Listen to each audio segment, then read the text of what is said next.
ai dama tafiyan nan yau ne. To bara na je zan je wurin abokina. Zan samu mashin zan zo mu je insha Allah. To shikenan ga nan zuwa.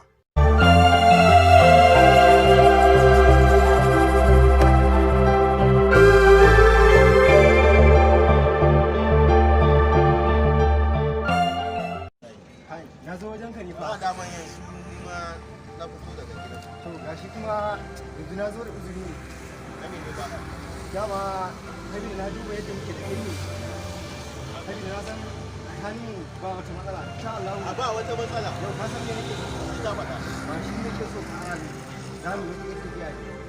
Yau din nan za mu dawo zuwa da yamma. Kana ji na? Ina jin ka. Ba zan koye maka ba.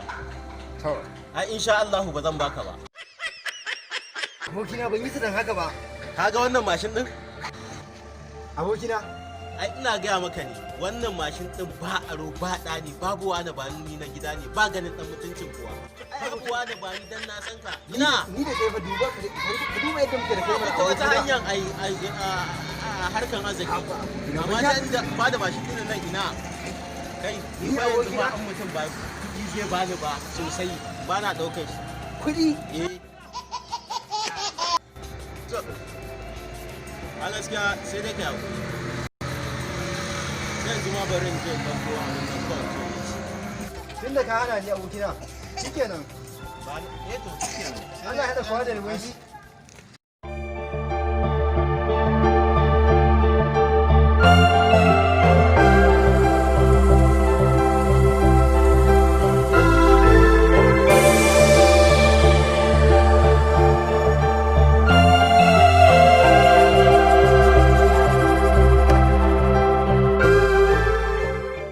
Can nake so ka gani can cikin bayan lokon nan na tsebebe ka gane gurin aiko dan bayan lokon nan dan wajen dan bola nan da dan shiga ke biyu ku da musu kudin ga baka da matsala kawai ba damuwa zan ba ka je ka biya ko ba damuwa ba matsala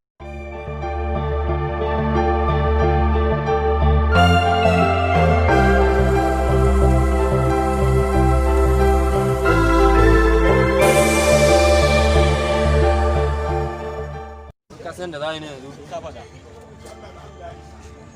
ya kasan 1000 kuwa can 500 kuwa Ba canji wannan.